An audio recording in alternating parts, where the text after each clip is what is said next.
सुप्रभातम बच्चों आज मैं DP Dwivedi army public school Udhampur की ओर से आपके समक्ष एक नए विषय को लेकर के प्रस्तुत हूं। आज का विषय है कीचड़ का काव्य। बच्चों, कीचड़ का काव्य लेखक काका कालेलकर द्वारा रचित एक ललित निबंध है। इसमें लेखक ने कीचड़ के महत्व को दर्शाया है। लेखक के अनुसार इसे तुच्छ कहकर के उपेक्षित नहीं किया जा सकता। कीचड़ हेय नहीं श्रद्धेय है। आज का विषय यही है।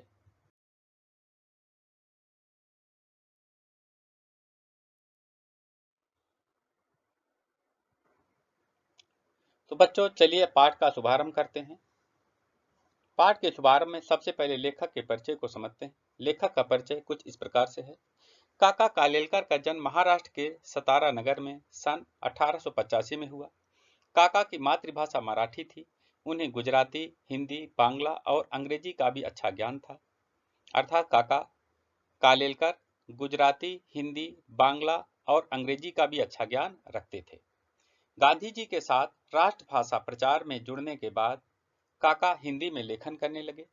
आजादी के बाद काका जीवन भर गांधी जी के विचार और साहित्य के प्रचार प्रसार में जुटे रहे। बच्चों, यहाँ पर यह बताना आवश्यक है कि गांधी जी ने प्रारंभ से ही हिंदी को ही राष्ट्रभाषा के रूप में स्वीकार किया था। उनका मानना था कि हिंदी ही एक ऐसी भाषा है जो संपूर्ण भारतवासियों को एक सूत्र में बांध सकती है, और इसी कारण से उनके विचारों से प्रभावित होकर ही काका कालेलकर ने हिंदी में ही अपना साहित्य प्रचार प्रसार किया। महात्मा गांधी के अनन्य अनुयायियों में विनोबा भावे, सीमांत गांधी, अब्दुल गफ्फार खां और काका कालेलकर समान रूप से याद किए जाते हैं। नई दिल्ली में गांधी संग्रहालय के निकट सन्निधि अर्थात पास में ही काका के जीवन से जुड़ी बहुत सी वस्तुएं और उनका साहित्य आज भी देखा जा सकता है। देश के कोने कोने में यायावर अर्थात भिक्षुक की तरह भ्रमण करने वाले काका की चर्चित कृतियां अर्थात प्रसिद्ध रचनाएं हैं हिमालयनो प्रवास, लोकमाता, यह यात्रा वृतांत है, स्मरण, ये भी एक संस्मरण है, धर्मोदय, उनका आत्मचरित है, जीवननो आनंद, अवारनवार, ये दोनों निबंध संग्रह हैं। काका ने कई वर्षों तक मंगल प्रभात पत्र का संपादन कार्य भी किया। बच्चों, काका के लेखन की भाषा सरल, सरस, ओजस्वी एवं सारगर्भित है। विचारपूर्ण निबंध हो या यात्रा संस्मरण, सभी विषयों की तर्कपूर्ण व्याख्या काका की लेखन शैली की एक विशेषता रही है। एक हिंदी तर्क का अर्थ होता है हिंदी से अन्य किसी भाषा की जानकारी रखने वाला। अर्थात एक हिंदीतर भाषी लेखक द्वारा मूलतः हिंदी में लिखे इस ललित निबंध कीचड़ का काव्य में काका ने कीचड़ की उपयोगिता का काव्यात्मक शैली में बखान किया है। उनका कहना है कि हमें कीचड़ के गंदेपन पर नहीं अपितु उसकी मानव और पशुओं तक के जीवन में उपयोगिता पर ध्यान देना चाहिए। उत्तर पूर्वी राज्यों में सबसे ज्यादा पैदा होने वाली धान की फसल कीचड़ में ही उगती है। कीचड़ ना होता तो क्या क्या ना होता, मानव और पशु किन किन नियामतों अर्थात किन किन प्रमुख चीजों से वंचित रह जाते, इसकी एक बानगी अर्थात एक झलक यह निबंध बखूबी अर्थात भली भांति दर्शाता है। कीचड़ हेय नहीं श्रद्धेय है, यह लेखक ही नहीं पाठक भी स्वीकारता है। बच्चों, अब चलिए पाठ का विस्तृत अध्ययन करते हैं। कीचड़ का काव्य। बच्चों, जैसा कि बताया गया है, ये पाठ एक ललित निबंध है। इसमें लेखक काका कालेलकर ने कीचड़ के महत्व को दर्शाया है। ये कीचड़ कुछ और नहीं, तालाबों, नदियों की दलदली जमीन को ही कहा गया है। तो चलिए शुभारंभ करते हैं। आज सुबह पूर्व में कुछ खास आकर्षक नहीं था। रंग का सारा शोभा उत्तर में जमा थी। बच्चों, यहाँ पर सुधार करने की जरूरत है। रंग की सारी शोभा उत्तर में जमा थी। उस दिशा में तो लाल रंग ने आज कमाल ही कर दिया था, परंतु बहुत ही थोड़े समय के लिए स्वयं पूर्व दिशा ही जहां पूरी रंगी ना गई हो, वहां उत्तर दिशा कर करके भी कितने नखरे कर सकती। देखते देखते वहां के बादल श्वेत पूनी जैसे हो गए और यथाक्रम दिन का आरंभ हो गया। बच्चों, इस गद्यांश में लेखक काका कालेलकर ने प्रातःकालीन प्राकृतिक सुषमा का वर्णन किया है। उनका कहना है कि जब सूर्योदय होता है उस समय पूर्व दिशा पूरी तरह से सूरज की सुनहली किरणों के कारण लाल रंग की दिखाई देती है, किंतु आज बादलों के घिर आने के कारण वो प्रकाश पूर्व दिशा में फैल ही ना पाया, और जब दिन थोड़ा चढ़ आया था तब बादल के कुछ छटने के कारण अर्थात कुछ बादलों की कमी के कारण वो प्रकाश थोड़ी देर के लिए उत्तर दिशा में छा पाया, अर्थात वो सुषमा थोड़ी देर के लिए केवल उत्तर दिशा में ही आ पाई। पूर्व दिशा में आज कोई भी शोभा नहीं बन पाई। हम आकाश का वर्णन करते हैं, पृथ्वी का वर्णन करते हैं, जलाशयों का वर्णन करते हैं, पर कीचड़ का वर्णन कभी किसी ने किया है? कीचड़ में पैर डालना कोई पसंद नहीं करता। कीचड़ से शरीर गंदा होता है, कपड़े मैले हो जाते हैं। अपने शरीर पर कीचड़ उड़े या किसी को भी अच्छा नहीं लगता, और इसीलिए कीचड़ के लिए किसी को भी सहानुभूति नहीं होती है। यह सब यथार्थ है, अर्थात सच्चाई है। किंतु तटस्थता से सोचने पर हम देखेंगे कि कीचड़ में कुछ कम सौंदर्य नहीं है। पहले तो यह कि कीचड़ का रंग बहुत सुंदर है। पुस्तकों के गत्तों पर, घरों की दीवालों पर अथवा शरीर पर के कीमती कपड़ों के लिए हम सब कीचड़ के जैसे रंग पसंद करते हैं। कलाभिज्ञ अर्थात कला के जानकार लोगों को भट्ठी में पकाए हुए मिट्टी के बर्तनों के लिए यही रंग बहुत पसंद है। फोटो लेते समय भी यदि उसमें कीचड़ का एक आध अर्थात कोई एक ठीकरे का रंग भी आ जाए अर्थात छोटा सा बिंदु भी आ जाए तो उसे हम वार्म टोन कहकर विज्ञ अर्थात विद्वान लोग खुश हो जाते हैं। पर लोग कीचड़ का नाम लेते ही सब बिगड़ जाता है। बच्चों, इस गद्यांश में लेखक कीचड़ के महत्व को बता रहे हैं कि बहुत सारे कवि अपनी अपनी रचनाओं में कोई कवि पृथ्वी का वर्णन कर रहा है, कोई जलाशय का वर्णन कर रहा है, लेकिन कभी कोई कीचड़ का वर्णन नहीं करता है। क्यों? क्योंकि कीचड़ में पैर डालना किसी को पसंद नहीं है। यद्यपि देखा जाए तो कीचड़ बहुत उपयोगी है, लेकिन फिर भी लोगों को यही लगता है कि कीचड़ से तो केवल शरीर गंदा होता है, कपड़े मैले हो जाते हैं। इसलिए इस कीचड़ को एक मुहावरे के रूप में प्रयोग किया जाता है, कीचड़ उछालना, अर्थात किसी की बुराइयों को उजागर करना। इस रूप में भी कीचड़ को देखा जाता है, और यही सारे कारण हैं बच्चों जिसके कारण से किसी को कीचड़ के प्रति कोई सहानुभूति नहीं अर्थात कोई प्रेम नहीं होता है। कोई भी कभी कीचड़ को लेकर के कोई कविता नहीं रचता है। लेकिन बच्चों, यदि देखा जाए तटस्थता अर्थात निष्पक्ष भाव से सोचें तो कीचड़ में बहुत सारा सौंदर्य है। क्यों? क्योंकि पुस्तक के गत्तों पर कीचड़ जैसा रंग ही पसंद होता है। घर की दीवार रंगने के लिए महिलाएं कीचड़ को ही लेकर के आती हैं और उसी से घरों में सफाई करती हैं, घर की दीवारों को रंगती हैं। यहाँ तक कि शरीर पर के जो कीमती कपड़े होते हैं जिन्हें हम बहुत पसंद करते हैं वो कीचड़ जैसे रंग वाले ही होते हैं। यहाँ तक कलाभिज्ञ अर्थात कुम्भकार जब बर्तन बनाता है तो कीचड़ से ही मिट्टी के बर्तन बनाता है और उसमें कीचड़ जैसा रंग ही लगाता है। इसलिए यदि देखा जाए तो कीचड़ में सौंदर्य ही सौंदर्य है। उसमें यह कहना कि कीचड़ में सौंदर्य नहीं है बिल्कुल गलत होगा।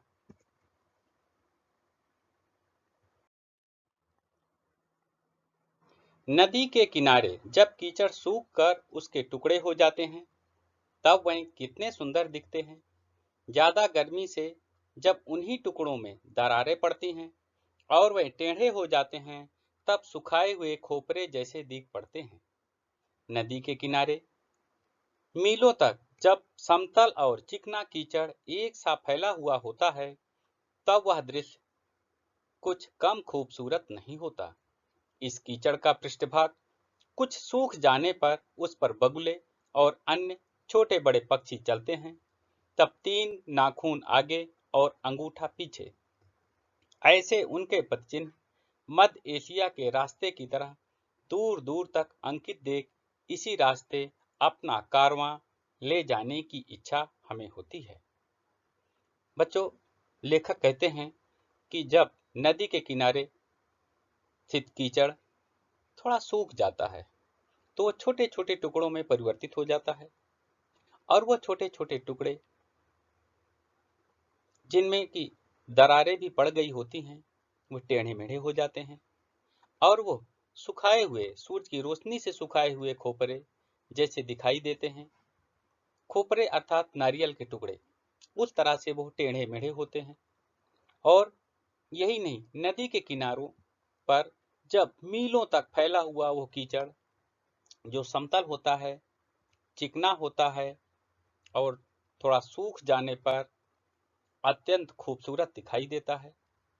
इसका पृष्ठभाग अर्थात ऊपरी भाग जब थोड़ा ज्यादा सूख जाता है तो उस पर बगुले और छोटे बड़े पक्षी भी चलने लगते हैं, और उनके चलने से उसमें उनके नाखून अर्थात उनके पदचिन्ह अंकित हो जाते हैं। उनमें उनके 3 नाखून आगे और एक अंगूठा उनका पीछे होता है। ऐसा दृश्य जो बगुले आदि पक्षियों के पदचिन्हों से बना हुआ होता है वो इस प्रकार दिखाई देता है जैसे कि कोई मध्य एशिया का मार्ग हो, और ऐसा लगता है कि हमें इसी रास्ते से अपना कारवां अर्थात अपना काफिला ले जाना चाहिए। बच्चों, अगले गद्यांश को देखते हैं। फिर जब कीचड़ ज्यादा सूखकर जमीन ठोस हो जाए तब गाय, बैल, पाड़े, भैंस, भेड़, बकरे इत्यादि के पदचिन्ह उस पर अंकित होते हैं। उसकी शोभा और ही है। और जब दो मदमस्त पाड़े अपने सींगों से कीचड़ को रौंद कर आपस में लड़ते हैं तब नदी किनारे अंकित पदचिन्ह और सींगों के चिन्हों से मानो महिष कुल के भारतीय युद्ध का पूरा इतिहास ही इस कर्दम लेख में लिखा हो ऐसा भास होता है। बच्चों, इस गद्यांश में लेखक कहना चाहते हैं कि कीचड़ को सौंदर्यहीन कहना बिल्कुल गलत है। कीचड़ जब कम सूखा होता है तब भी बगुले आदि के पदचिन्हों से अत्यंत सुशोभित हो जाता है।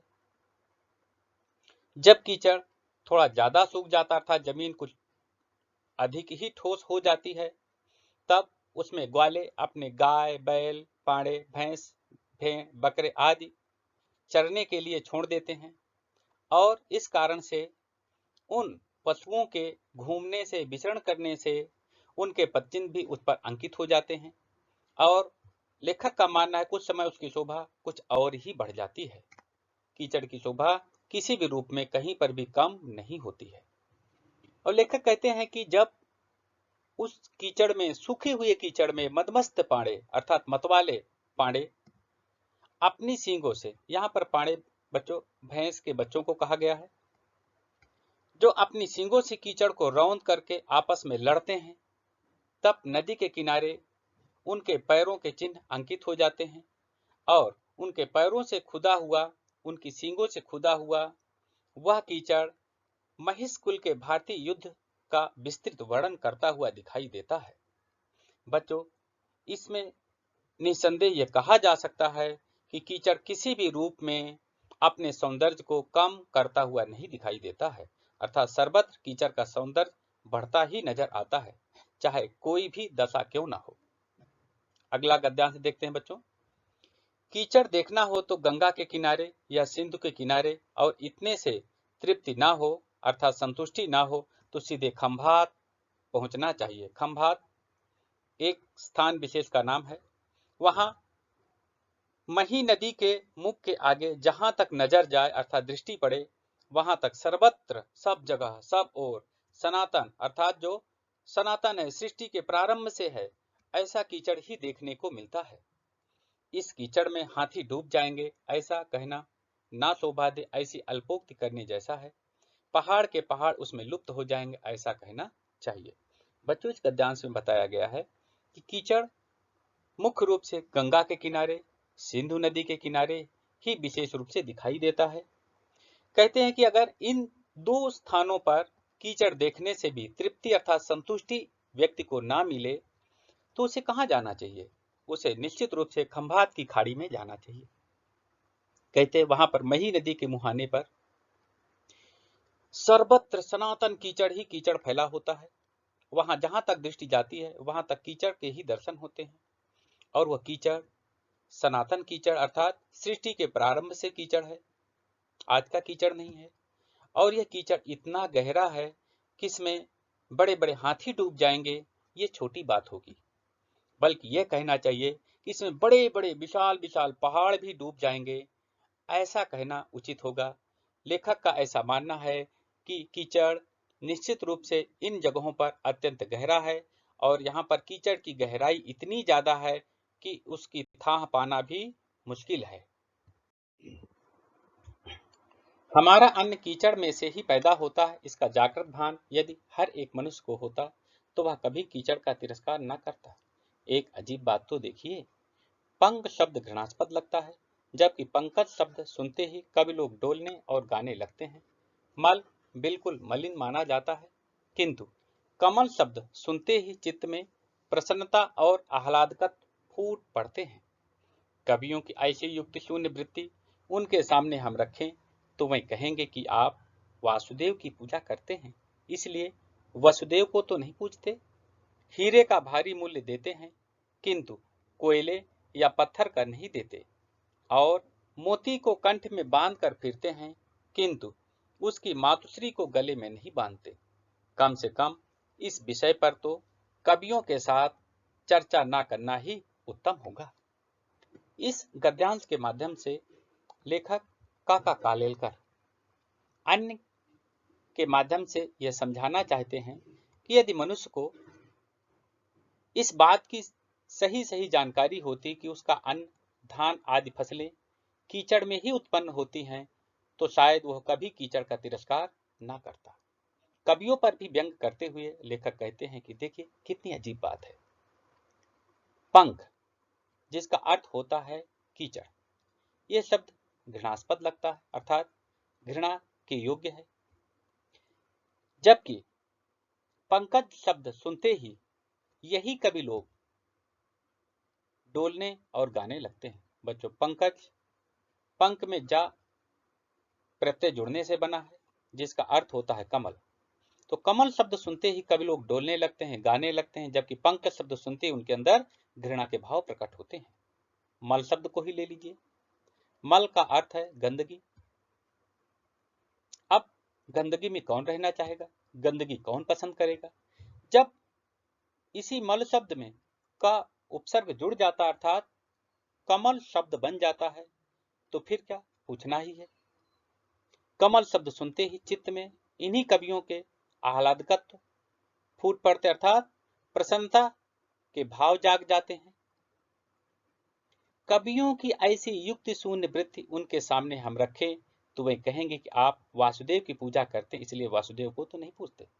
यहाँ पर लेखक कहना चाहता है कि कवियों के द्वारा इस प्रकार के दिए गए उदाहरण को अगर हम उन्हीं के सामने रखें कि भाई आप ऐसा क्यों करते हो, मल को गंदा मानते हो, कमल को पवित्र मानते हो, पंख को गंदा मानते हो, पंकज को पवित्र मानते हो, तो जवाब क्या देंगे।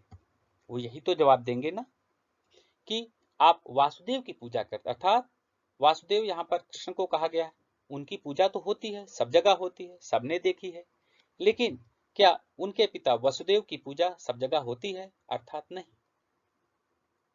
यही तो उदाहरण देंगे ना, और भी उदाहरण दे सकते हैं, जैसे हीरे, हीरा एक बहुमूल्य रत्न है जिसका भारी मूल्य चुका करके हम खरीदते भी हैं, लेकिन कभी लोग इसके तर्क में उत्तर देते हैं कि हीरे का तो भारी मूल्य आप चुकाते हैं, लेकिन क्या वो हीरा जिस कोयले या पत्थर से निकलता उसको भी आप भारी मूल्य देकर के खरीदते हैं।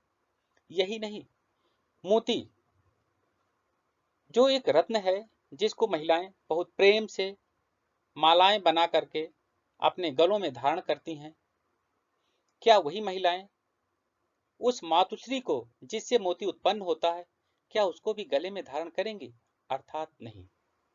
लेखक कहता है कभी लोग इसी प्रकार के तर्क दे करके मुझे या जनमानस को चुप कराने की कोशिश तो करेंगे, लेकिन वास्तव में देखा जाए तो इनकी यह उदाहरण, इनके द्वारा दिए गए ये उदाहरण वास्तव में सत्य प्रतीत नहीं होते हैं। इसलिए लेखक कम से कम कवियों से इस विषय पर चर्चा न करना उत्तम समझता है। बच्चों, इस पाठ के माध्यम से लेखक ने केवल कीचड़ के महत्व का ही वर्णन नहीं किया है। कीचड़ के महत्व के माध्यम से ही कवि ने समाज में उपेक्षित वर्ग की ओर इशारा किया है कि समाज में हम जिस वर्ग को उपेक्षित समझते हैं, जिस वस्तु को उपेक्षित समझते हैं, वास्तव में वो उतनी उपेक्षा की पात्र नहीं है जितना कि हम समझते हैं। यही लेखक का मूल भाव है। निश्चित रूप से लेखक उनकी पीड़ा को यहाँ पर समझ रहा है और उस पीड़ा को ही प्रदर्शित करने के लिए लेखक ने इस पाठ में कीचड़ को मुख्य पात्र के रूप में प्रस्तुत किया है।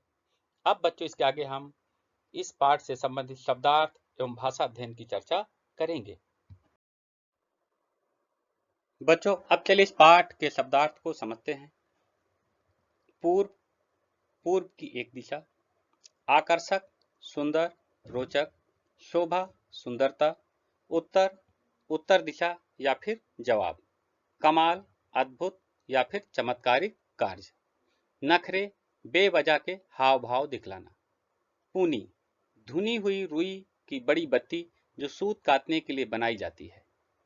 जलाशय, तालाब या फिर सरोवर।